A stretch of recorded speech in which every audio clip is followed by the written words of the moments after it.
जाओ हे राम अयोध्या, छोड़ के वन मत जाओ। रुक जाओ, रुक जाओ हे नाथ हमारी, विनती मत ठुकराओ। तो जिस प्रकार पिछले भाग में हमने जाना कि कैसे भगवान श्री राम जो हैं सीता जी लक्ष्मण जी के साथ वन जाने के लिए तैयार हो जाते हैं। यहाँ पर भगवान श्री राम दशरथ जी के पास आज्ञा और आशीर्वाद लेने के लिए पहुँच जाते हैं। यहाँ पर कैकेयी माता जो हैं भगवान श्री राम सीता और लक्ष्मण जी के लिए जो है वो वनवासी वस्त्र लेकर आती हैं। यहाँ पर वनवासी वस्त्र जैसे ही जो कैकेयी माता हैं राम जी को देने वाली हैं, वैसे ही जो सुमंत्र जी हैं उनका जो क्रोध है वो अब उनकी चरम सीमा पर पहुंच जाता है। और यहाँ पर वो जो है कैकेयी माता से कुछ शब्द कहते हैं जिनमें बड़ा ही गूढ़ रहस्य छुपा हुआ है। वो शब्द थे कि रानी कैकेयी, आपने अपनी सारी मर्यादाओं को लांघ दिया है, पर इसमें आपका कोई दोष नहीं है, क्योंकि नीम के पत्तों से कभी शहद नहीं निकलता। इसका अर्थ क्या है, इस बात को उन्होंने क्यों कहा, आइए आज हम इसके बारे में जानते हैं। तो आज की कथा को आरंभ करते हैं।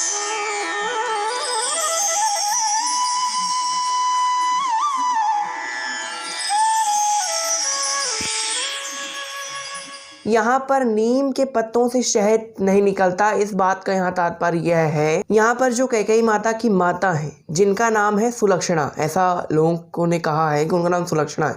वैसे उनका जो असली नाम है आज तक किसी को नहीं पता है, लेकिन कहीं कहीं ये उल्लेख मिलता है कि उनका नाम सुलक्षणा है।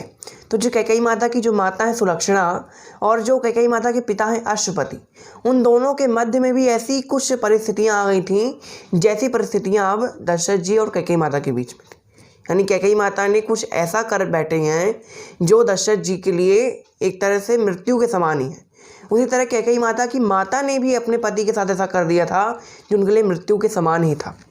वो क्या था कि एक बार की बात है, जो राजा अश्वपति थे उनको एक ऋषि ने वरदान दिया था कि वो किसी भी प्राणी की भाषा समझ सकते हैं, यानी वो क्या बातें कर रहे हैं वो समझ सकते हैं, लेकिन एक मर्यादा के साथ कि अगर वो ये बात किसी को बता दे कि उनको ऐसा वरदान मिला है, या फिर वो पशु पक्षी क्या बात कर रहे हैं वो अपने अलावा किसी के सामने उजागर अगर वो कर देंगे तो उसी समय उनकी मृत्यु हो जाएगी। ऐसा एक ऋषि ने मर्यादा में बांध कर ये वरदान दिया था।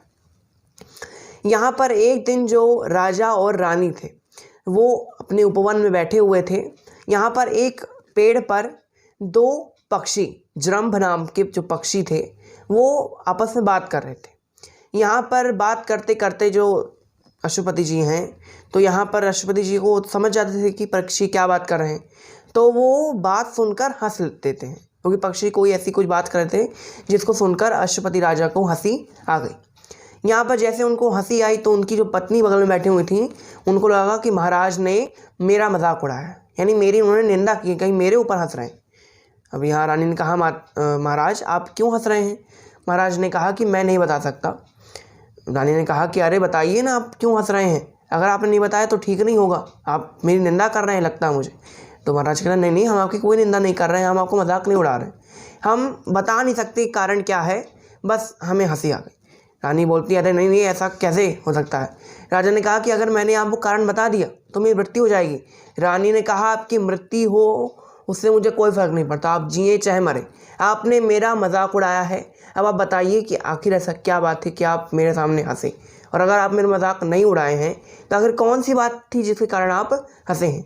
अब यहाँ राजा जो है वो बीच मझधार में क्या करे, तो राजा तो जो है वो दौड़ते दौड़ते पहुँच जाते हैं उन ऋषि महात्मा के पास जिन्होंने उनको ये वरदान दिया था। यहाँ पर जो महात्मा जी से सारी बातें कहते हैं, महात्मा जी कहते हैं कि अपनी पत्नी को समझाओ बुझाओ कैसे भी करो। राजा बोलते हैं कि मेरी पत्नी मुझे मारने पे तुली हुई, वो नहीं मानेगी।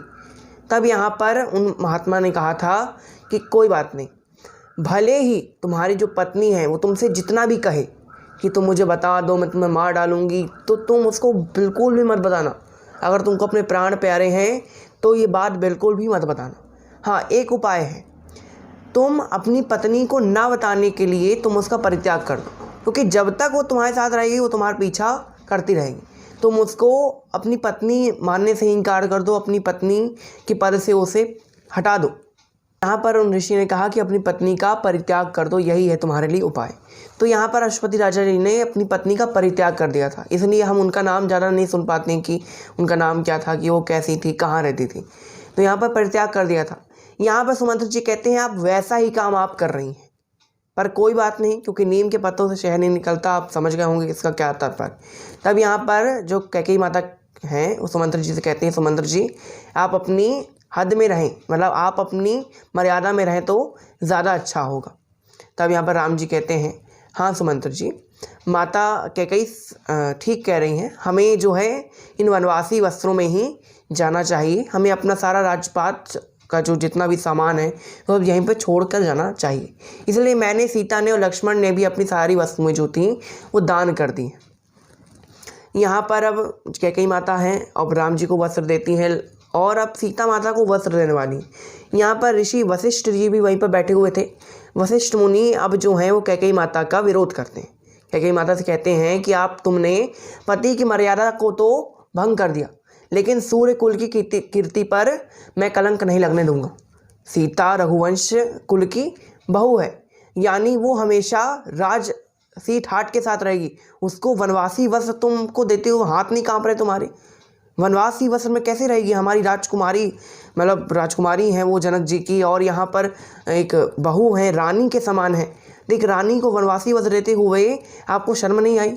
रानी कह के अभी चुप है। तब यहाँ पर वशिष्ठ मुनि कहते हैं कि आपने वनवास केवल राम के लिए मांगा था, इसलिए जो सीता है वो राजसी ठाट के साथ रानी की तरह वन में रहेंगी। तब यहाँ पर दशरथ जी भी उनका समर्थन करते हैं। यहाँ पर सीता माता वशिष्ठ मुनि का दशरथ जी का विरोध करती हैं। सीता माता कहती हैं कि आप दोनों मुझे क्षमा करें। यहाँ पर कैकेयी माता सीता जी को वस्त्र देती हैं और लक्ष्मण जी को जैसे वस्त्र लेने जाते हैं लक्ष्मण जी छीन लेते हैं वस्त्र। यहाँ पर सीता माता कहती हैं कि माते, मुझे वस्त्र पहनना नहीं आता, इसलिए आप ही मुझे सिखाएं।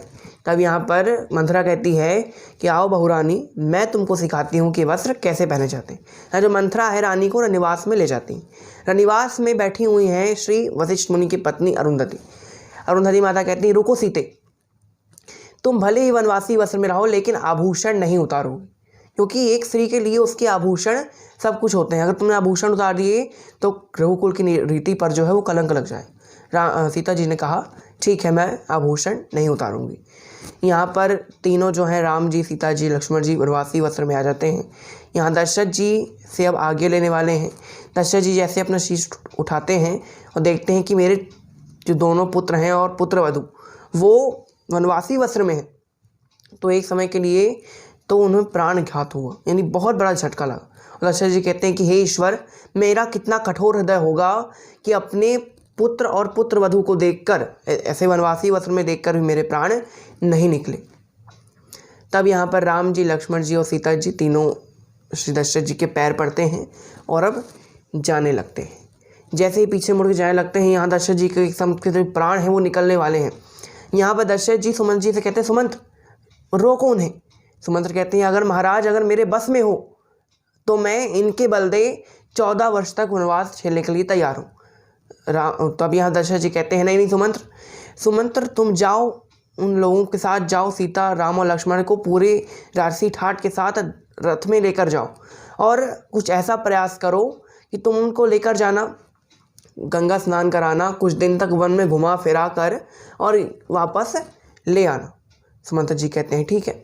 यहाँ पर सुमंत्र जी रथ तैयार करते हैं। राम, लक्ष्मण और सीता जी रथ पर बैठे हुए हैं। यहाँ पर जो अयोध्या की जो जनता है वो अब विद्रोह कर रही है महाराज दशरथ का, विद्रोह करने लगते हैं। तब राम जी कहते हैं कि जिस राजा ने आपको हमेशा पुत्रवत पाला और जब उस राजा की स्थिति इतनी खराब है तो आपका भी ये फर्ज बनता है कि आप भी उस राजा को एक पुत्रवत, यानी पुत्र की तरह जाकर उनका पालन पोषण करें, ना कि उनको विरोध करें, यानी उनकी सेवा करें, आप उनका विरोध ना करें।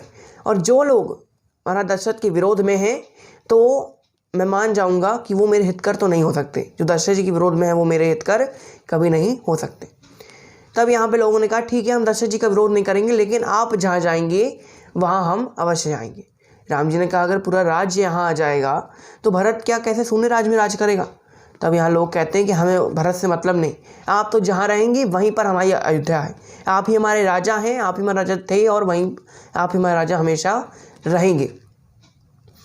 तब यहाँ पर राम जी हैं, देखो राम जी जो कहते हैं लोगों से कि देखिए आप ऐसा नहीं कर सकते हैं। लोग कहते हैं नहीं नहीं हम तो चलेंगे आपके साथ। यहाँ पर रथ आगे बढ़ता है।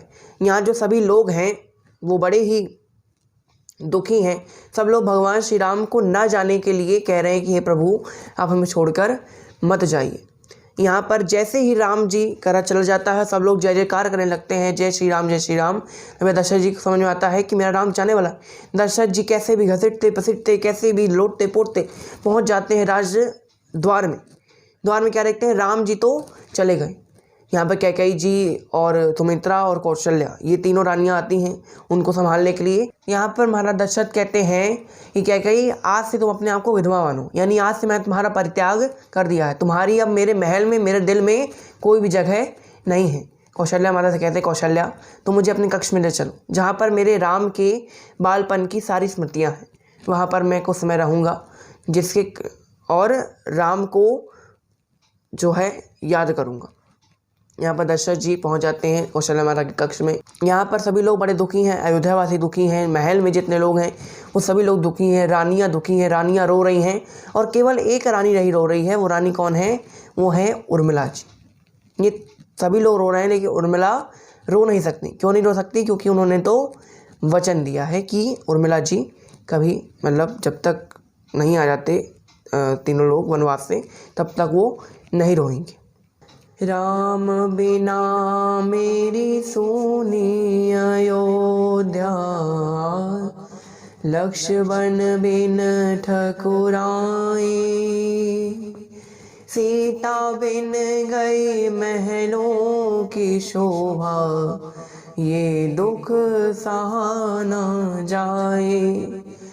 खग मृग रोवे रोवे सब कोई, रोवे सब नर नारी, वचन विवश रो भी नहीं पाए, एक उर्मिला बेचारी, वचन विवश रो भी नहीं पाए, एक उर्मिला बेचारी।